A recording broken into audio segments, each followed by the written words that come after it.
ये महुआ मोइत्रा का केस क्या है, और अगर महुआ मोइत्रा के खिलाफ आरोप बिल्कुल सही साबित हो जाते हैं तो महुआ मोइत्रा का क्या होने वाला है, बस इतनी सी बात बताऊंगा।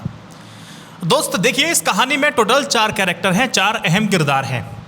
तृणमूल कांग्रेस के लोकसभा सदस्य हैं महुआ मोइत्रा, हीरानंदानी समूह के मालिक निरंजन हीरानंदानी के पुत्र दर्शन, भारतीय जनता पार्टी के लोकसभा सदस्य निशिकांत दुबे और कारोबारी दुनिया पर नजरें रखने वाली पत्रकार सुचिता दलाल। आपने ये वेब सीरीज देखी थी, वही वाली पत्रकार। मसला है पैसे लेकर के लोकसभा में सवाल पूछने का। आरोप ये लगाया गया है कि महुआ ने उद्योगपति गौतम अडानी के कामकाज से संबंधित बहुत से सवाल संसद में पूछे। उन्होंने इसके लिए दर्शन हीरानंदानी से कई फायदे भी लिए, पैसा रुपया गिफ्ट्स भी लिए, और इसको आधार बनाते हुए महुआ के इस्तीफे की मांग की जा रही है। अब इन 4 किरदार के बारे में थोड़ा थोड़ा जान लेते हैं, फिर आगे बात करेंगे। मात्र 49 बरस की हैं महुआ मोइत्रा। कोलकाता में अपनी आरंभिक पढ़ाई करती हैं। जब पढ़ाई पूरी हो जाती है उसके बाद वो उच्च अध्ययन के लिए अमेरिका चली जाती हैं। वहाँ के मशहूर विश्वविद्यालय में आर्थिक विषयों की पढ़ाई की और वहीं विश्व प्रसिद्ध निजी बैंक और संपत्ति प्रबंधन कंपनी जेपी मॉर्गन में नौकरी करने लगती हैं। 2009 में जब महुआ ने भारत की राजनीति में प्रवेश करने के लिए नौकरी का छोड़ा तो वह मॉर्गन में उपाध्यक्ष थीं। आमतौर पर 8 से 10 साल काम करने वाला व्यक्ति इस पद तक आसानी से पहुंच जाता है। देश में वापस आने के बाद महुआ ने युवा कांग्रेस में काम करना शुरू कर दिया। युवा कांग्रेस के आम आदमी का सिपाही कार्यक्रम में काम करते हुए उन्होंने साल भर के भीतर ही अपनी अच्छी खासी पहचान बना ली। कांग्रेस पार्टी में तरक्की की जो चाल थी वो बहुत ज़्यादा धीमी लगी महुआ मोइत्रा को। महुआ मोइत्रा बोलती मुझे ये बात रास नहीं आ रही है। महुआ मोइत्रा उन्होंने फिर ममता बनर्जी की तरफ अपने कदम बढ़ा दिए और तृणमूल कांग्रेस में वो शामिल हो जाती हैं। 2016 में ममता ने उन्हें विधानसभा चुनाव में उम्मीदवारी दे दी और वो जीतकर विधायक बन जाती है। 2019 के चुनाव में उन्हें लोकसभा का प्रत्याशी भी बना दिया गया। वो चुन करके संसद में आ जाती हैं। ये पहले किरदार की कहानी खत्म। इस कहानी के दूसरे किरदार हैं दर्शन हीरानंदानी। दुबई में रहते हैं।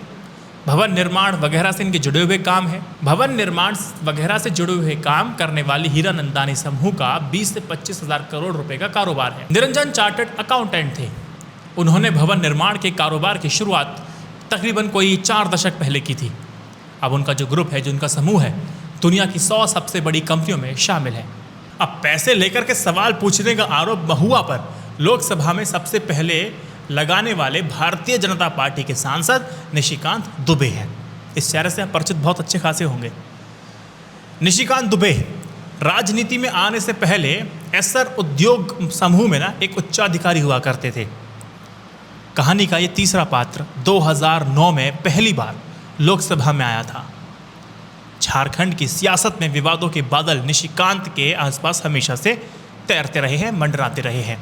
और 2014 में नरेंद्र मोदी प्रधानमंत्री बने तो निशिकांत दुबे ने मंत्रिमंडल में शामिल होने के लिए पुरजोर कोशिश की थी। तब से वो लगातार अपनी यह कोशिश जारी रखी हुए हैं, लेकिन 2019 में तीसरी बार लोकसभा चुनाव में चुनकर आने के बावजूद भी अब तक उनका रास्ता क्लियर नहीं हुआ है। उन्हें मंत्री नहीं बना दिया गया। उन्हें मंत्री नहीं बनाने की वजह से सिर्फ प्रधानमंत्री को मालूम है। निशिकांत दुबे ने यह आरोप भी लगाया कि महुआ ने प्रधानमंत्री नरेंद्र मोदी को बदनाम करने के मकसद से अडानी समूह के खिलाफ संसद में सवाल पूछे। निशिकांत दुबे ने का कहना है कि महुआ ने इसके लिए हीरानंदानी समूह से कई सारे फायदे लिए हैं, पैसे भी लिए हैं। अपने पर लगे आरोपों के जवाब में महुआ ने निशिकांत पर मानहानि का मुकदमा भी ठोक दिया है। निशिकांत ने लोकसभा अध्यक्ष को पत्र लिख करके कहा कि महुआ ने सांसद के नाते मिले विशेषाधिकार का दुरुपयोग किया है और उनकी लोकसभा सदस्यता है ना, उसको भी खत्म किया जाना चाहिए। अब दर्शन हीरानंदानी ने लोकसभा की आचार समिति को दिए अपने हलफनामे में साफ कह दिया है महुआ ने अपने अधिकृत संसदीय अकाउंट की लॉगिन आईडी का पासवर्ड उन्हें दे दिया था ताकि वे सीधे सवाल लोकसभा सचिवालय को भेज सकें, क्योंकि आपको जो सवाल पूछना होता है तो पहले आपको सचिवालय को भेजना होता है, क्योंकि जिससे आप सवाल पूछ रहे हैं ताकि वो पूरा फैक्ट और डेटा को साथ लेकर के आ सके तो सवाल पहले भेजने पड़ते हैं। तो बता रहे कि लॉगिन आईडी दे दी थी।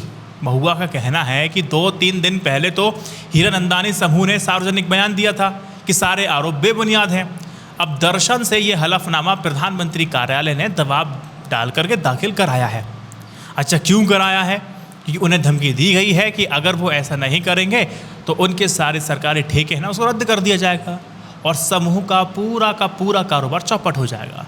ये बात होगी तीसरे किरदार की, महुआ मोइत्रा की। चौथा किरदार है पत्रकार सुचिता दलाल, स्कैम 1992 वाली पत्रकार। पिछले 40 साल से इन्होंने इकोनॉमिक टाइम्स, बिजनेस स्टैंडर्ड और टाइम्स ऑफ इंडिया जैसे कई अखबार में बतौर वित्तीय पत्रकार काम किया है। इन्होंने हर्षद मेहता शेयर घोटाला, एनरॉन घोटाला, IDBI बैंक घोटाला और केतन पारेख शेयर घोटाला उजागर करने जैसे धमाके किए हैं। वे पद्मश्री से सम्मानित हैं। पिछले 17 साल से वे अपने पति द्वारा संचालित पत्रिका मनी लाइफ के लिए लिखती हैं। सुचिता ने अडानी समूह की कई गड़बड़ियों को उजागर करने वाली विस्तृत खबरें भी लिखी हैं। उनके बारे में कहा जा रहा है कि वह अडानी के खिलाफ सवाल पूछने में महुआ को सक्रिय मदद कर रही थी। मगर सुचिता का कहना है कि मैं तो महुआ तो एक दूसरे को जानते तक नहीं, ये बात ही अपने आप में बेबुनियाद है। अब क्या सच है क्या गलत है ये कुछ दिनों में आपको पता चल जाएगा। लेकिन कुछ कॉमन सेंस की बात करते हैं। महुआ मोइत्रा कितनी ही पाक दामन क्यों ना हो, उन पर लगे छींटे हंगामा मचा रहे हैं। आप उलटकर पूछ सकते हैं ना कि उन पर पैसे लेकर के सवाल पूछने का इल्ज़ाम लगाने वाले अडानी के हज़ारों करोड़ों रुपए की रहस्यमयी आवाजाही पर खामोशी क्यों है। आप निशिकांत दुबे की नैतिक इतिहास पर भी प्रश्न खड़े कर सकते हैं। मगर इस सब से महुआ का पल्लू क्या सफ़ेद हो जाएगा? अब महुआ कैसे गंगा नहाएंगी वही जाने भाई, लेकिन जवाब अडानी वाले मसले पर देना होगा, ये पता है हमें। अगर महुआ मोइत्रा पे ये मानिए आरोप अगर साबित हो जाते हैं तो आगे क्या होगा?